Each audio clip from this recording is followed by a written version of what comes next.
Hello, Lindsay Price here, resident playwright for Theatrefolk. And today I am talking about a T-Folk Top 10 playlist. And this playlist, I think, is it's perfect for the theater because it is the top 10 plays of ours that have characters that you will only find in the theater. One of the things I really love about theater is, more so than movies and even more so than books, is that there are characters who we can bring to life on the stage and everybody just buys it. You can have ghosts that come to life. You can have imaginary characters that talk to each other and come to life. You can have body parts and concepts and anything that your imagination can put on the page can be put into a play, and so long as everybody on stage is buying into the world of the play, that's the most important thing, buying into the world of the play, then the audience will buy into the world of the play. And that to me is, as a playwright, that is the funnest thing to do, is to create characters that only exist in this particular world, and to create these characters for actors to play these parts that they don't normally get to play. So let's talk about these plays that you can find at theatrefolk.com with characters that only can exist in the theater. So the first play of ours is called Inanimate. So in Inanimate, we have a character named Annie, and she talks to the inanimate objects in her life, and they talk back. Her coffee maker, her cell phone, the wall, the door, and it all seems very friendly at first that Annie has these conversations with the inanimate objects. I mean, how often do you talk to the things that are around you? You know, how many conversations do you have with your phone? I'm sure plenty.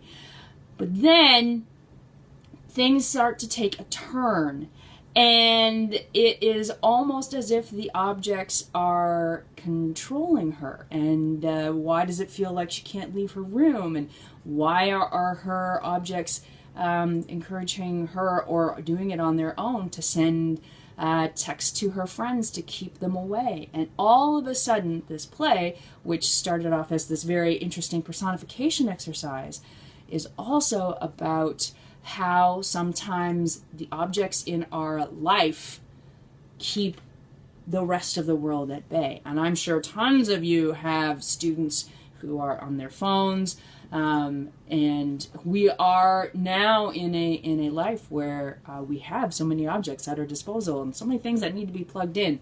And what if that is that concept is taking over your life? So that's Inanimate. It's by Christian Kiley, and is fantastic little A for personification with your students, B, a great little interesting message that you can have a lot of conversations about in terms of the objects in our life, how we treat the objects in our life. What would we do if these objects in our life weren't here? Okay, number 2 is called Floating on a Don't Care Cloud, and all of these plays can be found at theatrefolk.com. This is Floating on a Don't Care Cloud. And in this play, there is the main character whose name is Jamie, and he is a pothead, and he lives in his own world. He's got a bubble, he's got a cloud, the cloud of pot that surrounds him, and that calls his name and reaches out to him, and they are actually characters. There are 7 characters in this play that personify weed for Jamie, and they talk to him, and they surround him. They pull him away from other people in his life. They give opinions about other people in his life, about how he should be dealing with them. And the other characters, particularly his sister TJ, watches him slowly drift away from the person he used to be, and she doesn't know what she's supposed to do, how she's supposed to react. People are willing to just let Jamie go. Other people are fooled when he says that everything is fine and that there's nothing to be worried about. So you've got this wonderful, this whole idea of theatricalizing a concept, and that is taking a drug and making them characters and having them act as characters and having them all consume, in this case, Jamie. And I just love that. I love being able to take a concept or a thing that's not supposed to talk or express itself, like drugs, and put it on stage so that we can actually see it interact and have an opinion, and then what happens when the other characters have to deal with this, not just Jamie, but with this don't care cloud that has surrounded him. Okay, so that's an issue play dealing with drug use. And the next one is called To Kill a Mockingbirdie, and it is on the other side of the spectrum. Complete, absurd comedy. It is... We have a character whose name is Birdie, and her parents are a goldfish and a moldy piece of bread. I'm just going to let that sit for a second. Right? You also meet characters who are named What and When. Birdie's sister's name is Scoot, who thinks she's a glazed Virginia ham. It is a dinner party, a crazy dinner party. You are all invited to this madhouse. So these are the types of characters that they really only exist in theater with each other. You might meet one of these characters in the real world. You might meet two of these characters in the real world. You will not meet seven, but in the real world, all in one room, all at the same time, all interacting. That is what is awesome about the whole thing. To Kill a Mockingbirdie. And it is just, again, theatrefolk.com. If you want to give your students an experience not only of something that is not as traditional, but something that will take their heads and sort of turn it around and twist it to the back. How do we create a character who does not act in a traditional way? How do we take a character and physicalize someone who is not acting the way that you or I act? That is an amazing thing. Excuse me. Okay. Number 4, Lose Not Thy Head by Gary Rogers. So this is, okay, if you like Shakespeare, if you like Monty Python, if you like Little Love, a little death, a lot of laughs, and a talking head. So we have a character in this play who is a severed head, and he has a lot to say. In this, it takes place in the let's say the 1600s, and there is a viscountess who is a executioner who is doing her job, but actually not that happy about it. She's very morose about having to do this job of taking people's heads off, and the next person who comes up is Shakespeare's sister, Joan, who has been pretending to be Shakespeare. Shakespeare is gone; he's somewhere else, and so she has been impersonating Shakespeare, and she has been she's going to be executed, and it's all about how she does not want to be executed, and we have her conversations with Death. Death is waiting for her to be executed. Death is a character. We have a severed head who's also waiting for the execution to happen. He doesn't think it's so bad to be just a head. A Freudian doctor comes in. Nowhere else but in the theater could we have somewhere where we have a setting, and then we have death, and a severed head, and Freud. Why not? Why not? Why not? It's so exciting. So that's Lose Not Thy Head. Joan, who is the character who would like to not lose her head.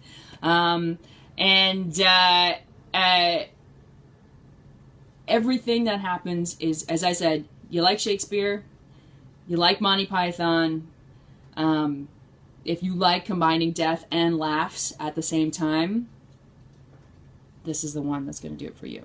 Okay. Next one is Censor Bleep. Censor Bleep is one of my plays, and it looks at the nature of censorship. And it looks at censorship specifically with teenagers and in school settings about what teens are, how people perceive them, and how sometimes they are perceived as it would be better if they didn't have opinions. They're not supposed to have opinions. They're not supposed to speak out. They're not supposed to rebel. That we want to keep teenagers, most kids, in boxes, and so that they can go through their 4 years and then be out in the world and not bother with them anymore. But what happens when they have opinions and they have a point of view and they want to speak up for themselves? So Censor Bleep takes place in a world, creating the world of the play, where they are sort of policed by a group of themselves. They are called the Bleep Bleep Girls. And the Bleep Bleep Girls do their darndest to make sure that everything is clean and nice and nobody has an opinion and nobody says anything that makes them an individual and nobody goes against the grain. And what happens is that when people try and act out or stand up for themselves, they literally get put in the garbage. So what we have is in this play where characters will only exist in the theater. We have characters who are garbage. And that when they get forgotten, they actually disappear. So it is a fight for them to maintain who they are and maintain their individuality and not give up and disappear. So we have characters like the Bleep Bleep Girls who are terrifying in their own way because they're pretty and they look all snappy and they all speak in unison and they all have names like Randy and Tandy and Sandy and they speak in cheerful tones, which sometimes can be the most evil and terrifying of all. And then we have a whole bunch of characters who are literally have been put in the garbage, and that what that means when your individuality has been thrown out. And what does that mean when you try and stand up for yourself and you are thrown away? Okay, so next we have Postcards from Shakespeare by Allison Williams. So again, I love plays that take characters from a whole bunch of different places and then put them all in the same sandwich. That put them all on the stage, put them all together. They have fun. They interact when they're not supposed to interact. And they bring their baggage and their history from their stories, and it all sort of convenes into this one new adventure. So in this adventure, Shakespeare has writer's block. So we have the character of Shakespeare. Love that he exists in the stage. And he pleads to the only person who can help him, Queen Elizabeth I, who gives him some money, and she sends Shakespeare around the world in 30 minutes to try and get ideas for plays. So Denmark, Venice, Egypt, and he goes on a whirlwind ride where he brings to life all the wonderful characters in Shakespeare that we know from all the separate plays, all on the stage, all at the same time. And I think that is so much fun when you can take a character that maybe in its original form, you have students who wouldn't be able to play, and this is the place where they can bring them to life. They can bring them to life in a new way when you have a character who acts in one way in their original form, and maybe they have a completely different personality in this adaptation of sorts, of taking a character from one source and plunking it into another. Okay, next. Mythologues by Jen Harris. So Mythologues basically brings all of Greek mythology, the greatest of Greek mythology characters, to life. And I think that's amazing. It's the only, put them on the stage and lets them speak for themselves. And what's also amazing is that all of these pieces in mythologues are monologues. Really awesome if you're studying ancient Greek. Get your students, give them a monologue. How do they bring this particular character to life? And the host for all of the characters, who sort of weaves sort of a through line through the whole piece, if you wanted to, is Cassandra. Cassandra, who is sort of like, it's very ironic that she is the host who's sort of leading you the way, when Cassandra is the one who has the curse of knowing exactly what's happening, but that nobody believes her. So she is here, and she leads you through stories of war and relationships, the origins of good and evil. You can pick and choose which monologues to do. And it's an amazing exploration in terms of characterization. How do you bring to life a character that doesn't exist and you don't know what they sound like, you don't know what they look like, you don't know what how they move. So all of those decisions are up to you. Okay, next. The Dread Playwright Pirate Sadie by Stephen Stack. So this is amazing because most of the characters in this play are women, they're girls, and they're pirates. Pirates and playwrights. I think that's all I need to say. They're pirates, girls, playwrights. That is an amazing combination. Playwrights, pirates, I can say that 5 times fast. Playwrights, pirates, and girls. That girls get to play parts that they never ever get to play. And the main character, she is a pirate. She wants to leave her life on the high seas to pursue her true passion, theater. But, and so there is pirates, there's like pirate gangs fighting each other, mostly girls, in this really awesome, and it's a comedy of epic proportions in terms of the physicality of the characters, the characterization, parts that girls don't normally get to play, parts that only exist in the theater. And you want parts that only exist in the theater? The absolutely insidious and utterly terrifying truth about cat hair. I'm going to say that again. The absolute, insidious, and utterly terrifying truth about cat hair. You could have 100 folks on stage all playing cat hair. Cat hair is character in this play. A lint roller is a character in this play. Granola bar is a character in this play. Bradley Walton wrote this play. Masking tape is a character in this play. Cat hair is characters in this play. And cat hair takes over the world of the play, right? So just amazing possibilities in terms of costuming. I have seen this play, pictures from this play, and it's just amazing the different creative ideas that productions have come up with when they are faced with choices in terms of characterization. How do you costume cat hair? Do you do it regularly? Do you do it abstractly? I've seen it with the cat hair is all vivid, bright colors. Do you do different types of is there a group of white cats and black cats and calico cats and tabby cats, and it's just amazing. I love characters who only exist in the world of the play. Okay, last one. Emotional baggage. Emotional baggage by me. And in this play, 7 strangers meet on a train, and instead of luggage, they all carry their emotional baggage with them in backpacks, in big steamer trunks, in briefcases, in purses.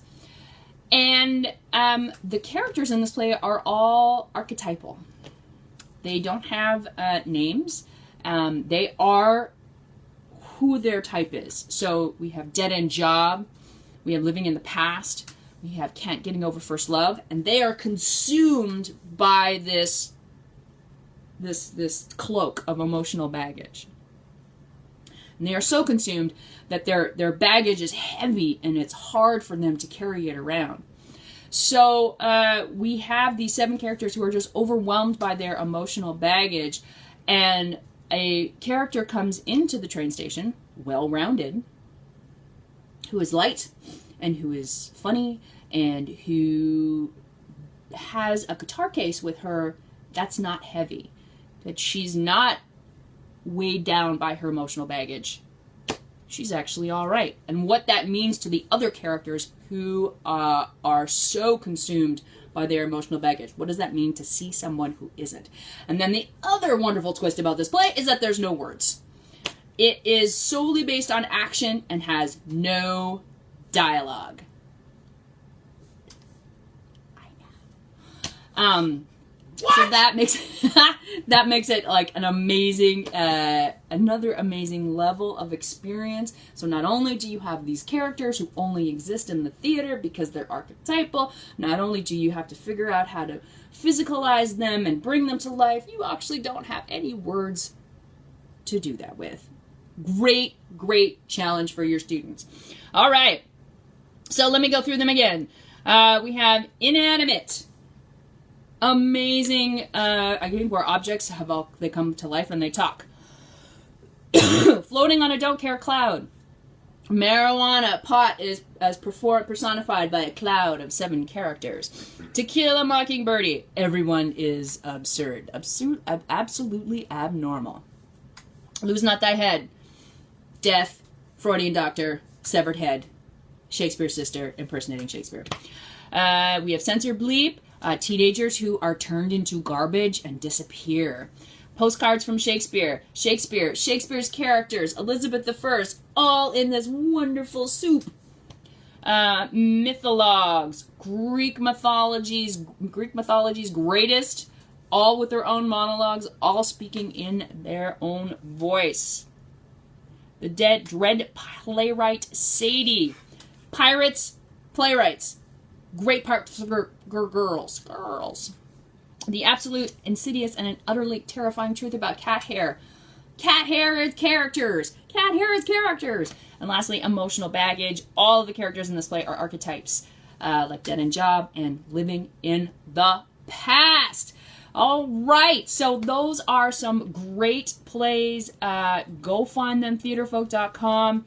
If you want interesting characters for your students, if you want to challenge them, you want to take them on a different journey than they have gone down in the past, if you want them to explore what personification really is all about, check these plays out. All right, thank you.